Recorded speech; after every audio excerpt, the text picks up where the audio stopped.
I believe we have one more dome full of, I believe, 4 galaxies. 3 normal ones, and then one one-off.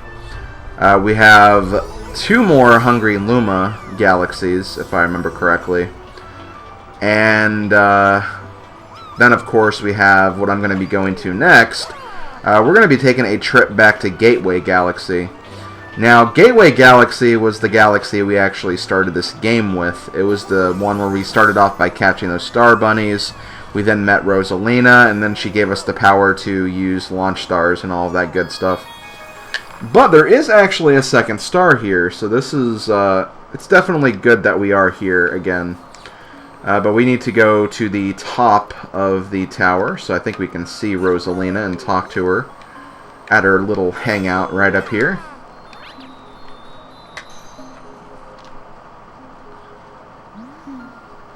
This planet, it's very dear to me. I look forward to visiting this planet when the Lumas every 100 years.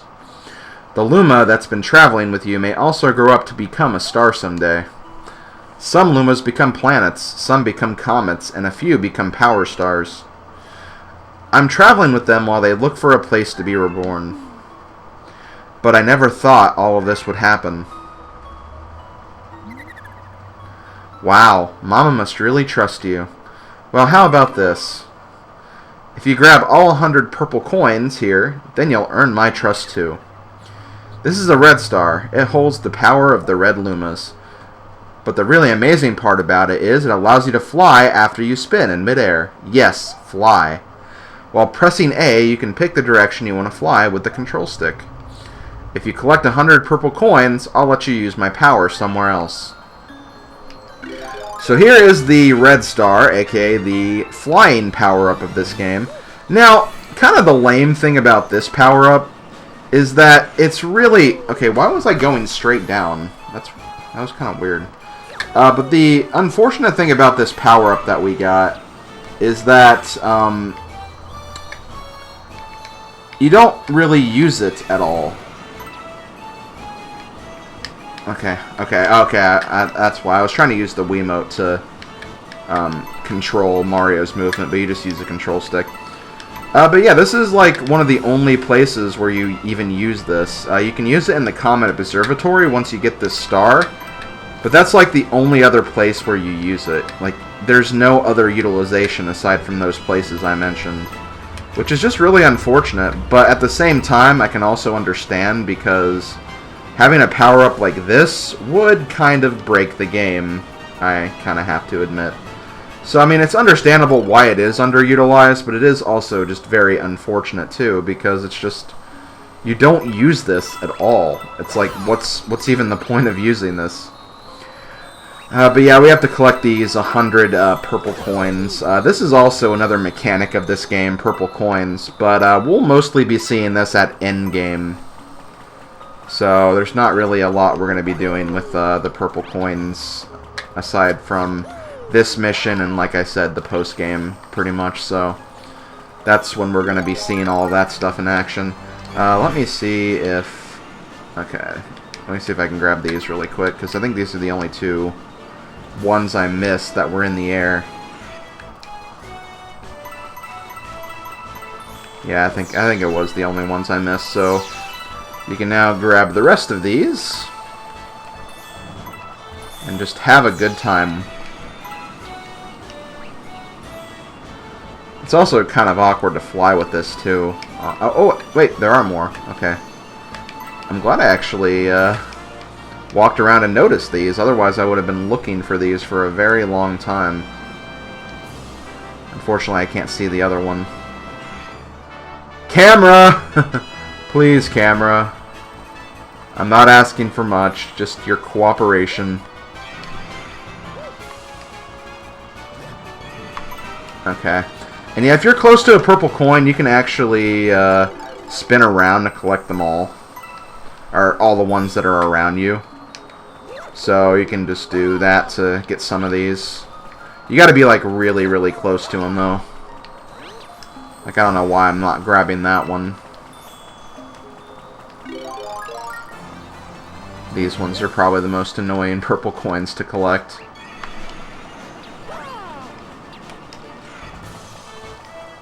Come on.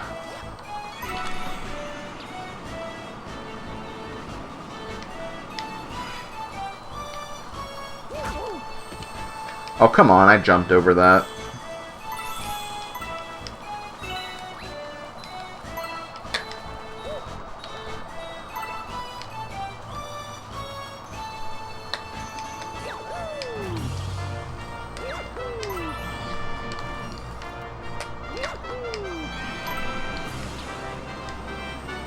Let me see if I can find that. Oh, damn it. I want to see if I can find that last purple coin I needed in the sky.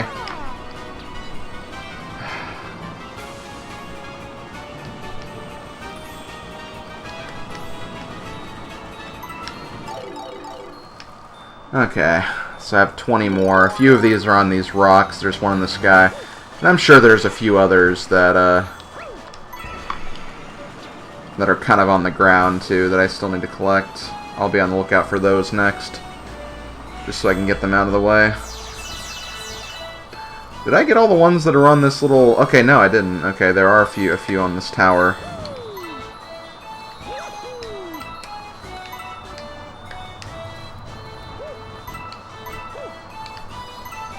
Oh, there's some in that house, too.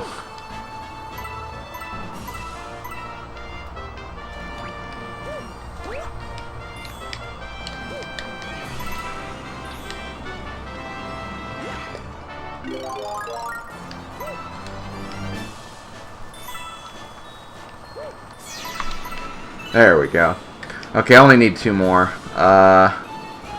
One of them's in the sky, I believe. Yep, there's that one. I think another one's on one of the rocks. Yep. There we go. And there we go. We get the one and only red star in this game. And, like, that's the weird thing. Like, again, this is the only time when you use this. They could have even had, like, a Comet Observatory star where you fly around the Comet Observatory and look for one, but no, they just decided to make this the only one. So, yeah, that probably took me a bit longer than it probably should have, but, you know, that's the difficulty of the red star. It is kind of an awkward power-up to use, and just kind of underutilized.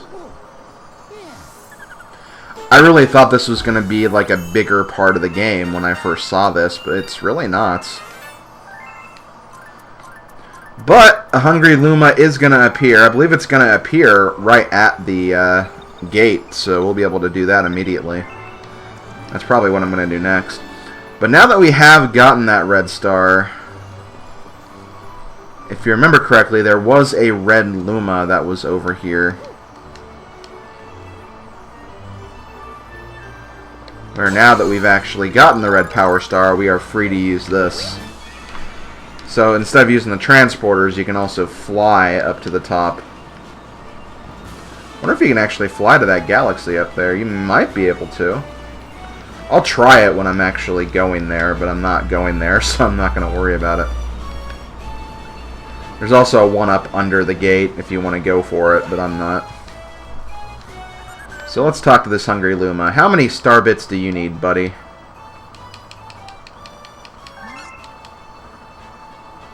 1,200. Ooh, they're really kind of jumping into my star bits now.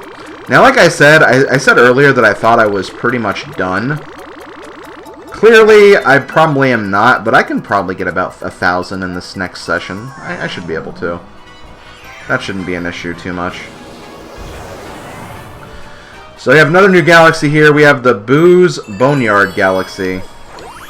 This is why I said earlier that I think it was good that we used the Boo Mushroom in that other galaxy, because we have to race the Spooky Speedster again, and this time we have to race him as Boo Mario.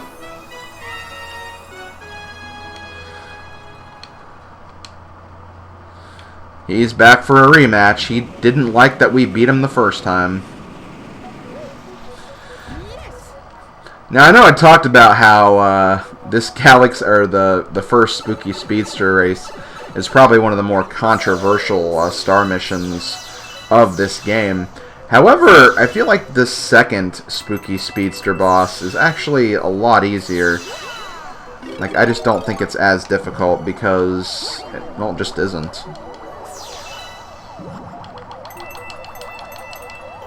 Mainly because you don't have to rely on motion controls to kind of get around.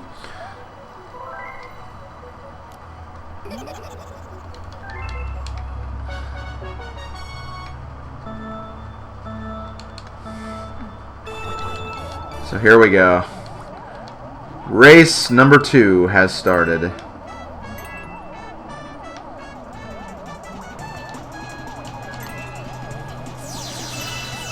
Obviously, you can take a bunch of shortcuts to get a lot more star bits.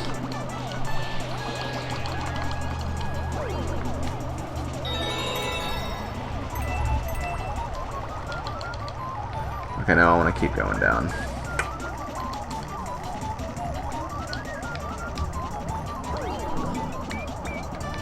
Oh no, no! What? Okay, I can go this way though.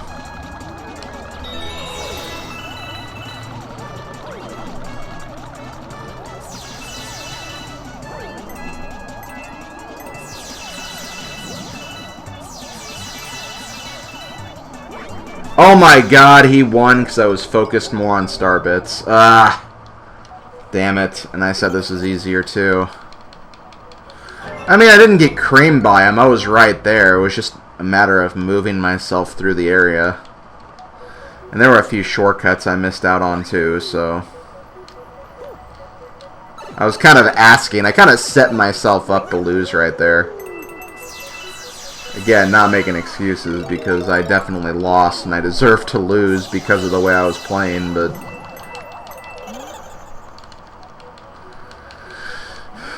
Okay, I can do this.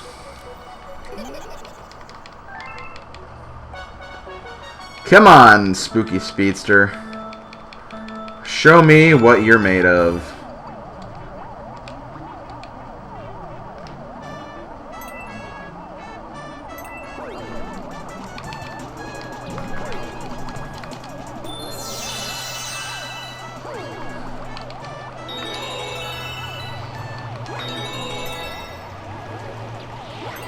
I think that's what makes this race easy, because if you hit all the shortcuts, like, there's really no way you can lose.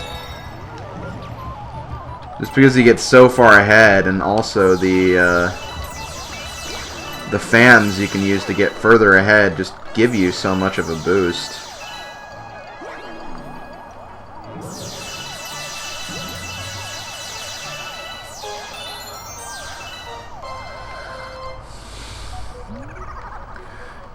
Hee 4613. Well, a promise is a promise, so take this power star. Thank you. Thank you, thank you. I'm sorry for saying you were easy, because you definitely showed me up during that first race. Oh man, he really wants me to take this so I can get out of his face. Okay, no argument for me, I'll take it. And with that taken care of, we can now move on to the final dome of this game. After we finish that, we can take care of the Trial Galaxies, the last Hungry Luma Galaxy, and from that, we'll pretty much be done. So, hooray for that. Hooray for progression, I guess you could say. One thing I really wish, though, is I wish this transporter would actually start working already. It's kind of annoying that I have to go up here every single time. Aww. That Luma wants his mama to read to her. Like I've said before, we'll be hearing about that storybook later on in the project, so do not worry. We'll get to that at some point. But we're going to fly straight up here to the last dome. This is the garden. It's a secret room of the Comet Observatory, and it has some pretty hard galaxies and star missions, actually. But let's go ahead and take a look at what we have here. We have Deep Dark Galaxy. We have Dreadnought Galaxy. We have Melty Molten Galaxy. And we have, for the final one-off, Matter Splatter Galaxy. So let's start with Deep Dark. This was a galaxy I actually really, really hated for a while because of a certain star mission. I want to say it's this one, but well, we'll see. We'll see.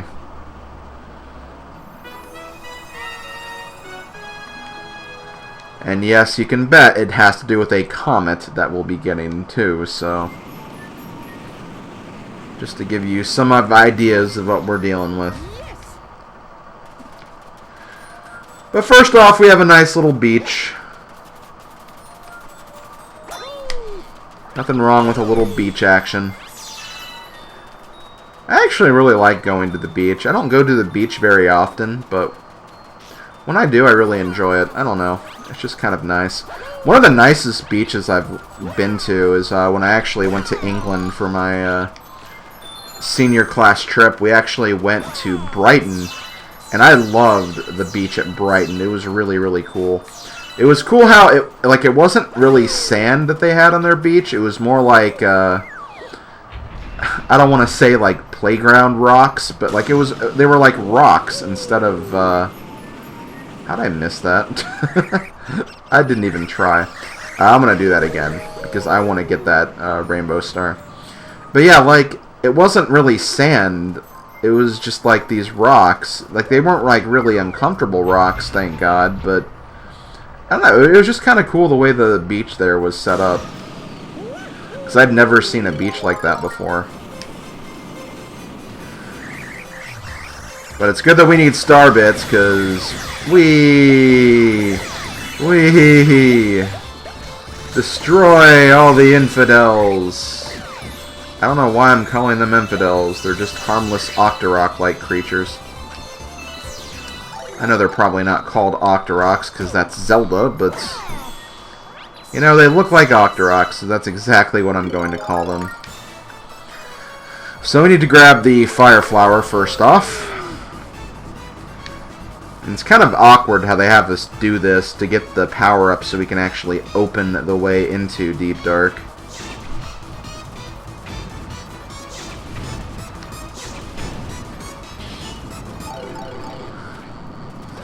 Thankfully, I didn't run out of the power-up before it was too late. Because that would have been really, really annoying. Also, hello, Magic Koopa. We'll start to see these guys a lot more.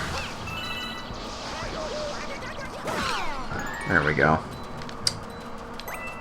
Remember, Magic Koopas don't give you star bits. They give you coins whenever you kill them, even if you kill them with a spin attack. But we can actually swim into the Deep Dark. Now, I want to say this is where the secret mission is. I'm going to swim down just to be sure. Because notice how we have like a lot of these mines surrounding this little ship here. I might do something about that. First I got to find a shell though. There he is. There's that shell. This could be the normal mission too, though.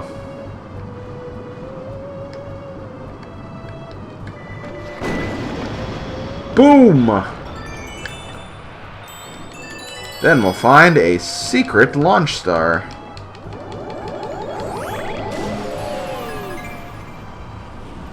Where will this take us?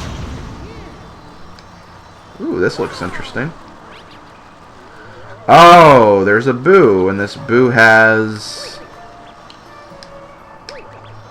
a power star. So we need to find a way to get that out of the boo. How are we going to do that?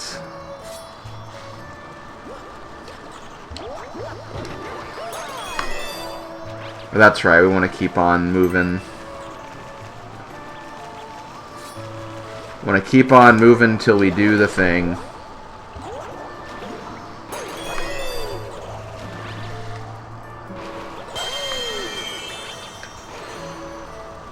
Get this boo over here so he's in the lights.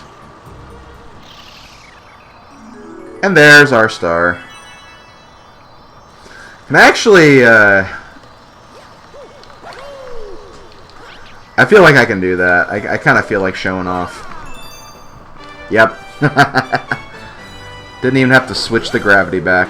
But yeah, I think that is the secret star. I went ahead and got that out of the way because it's very simple.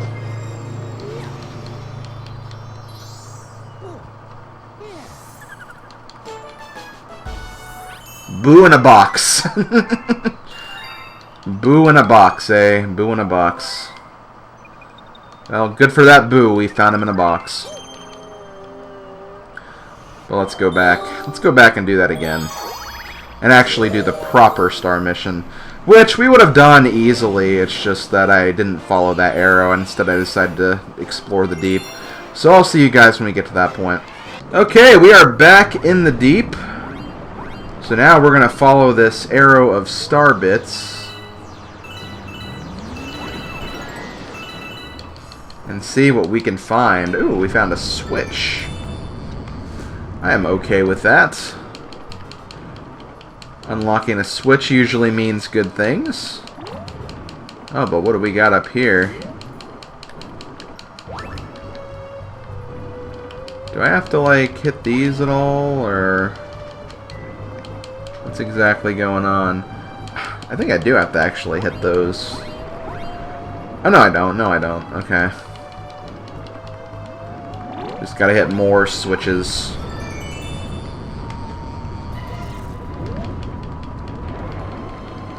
Okay.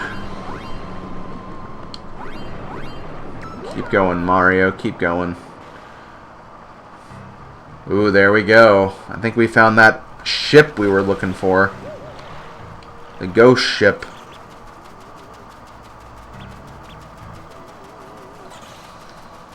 Before we go up there, though, there's probably a... I want to say there's one of those super mushrooms before we go on.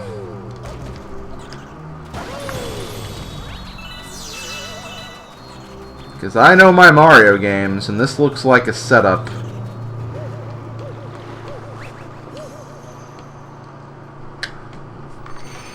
And a setup it is, because Camilla is back. She has another power star, and she's pretty much out for revenge.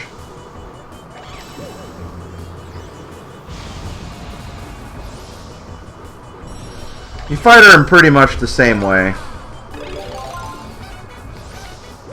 Wait to get a Koopa shell, then you just throw it at her.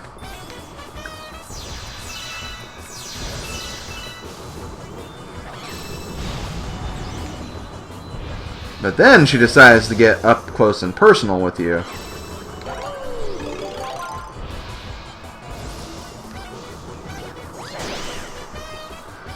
My only advice for this fight is to just be patient. Wait for her to give you that opening you need, and then you can just use that to beat her pretty easily. That's really all I gotta say about her. But she does have a second phase, and she doesn't mess around. She really wants you dead. And yeah, I would recommend definitely killing the Magic Koopas. She may respawn more, but the way I see it, the less projectiles that are going at you, the better.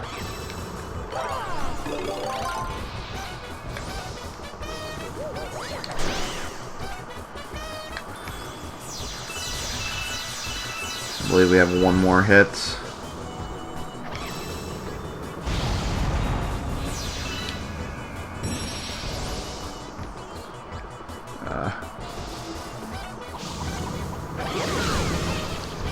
Ouch.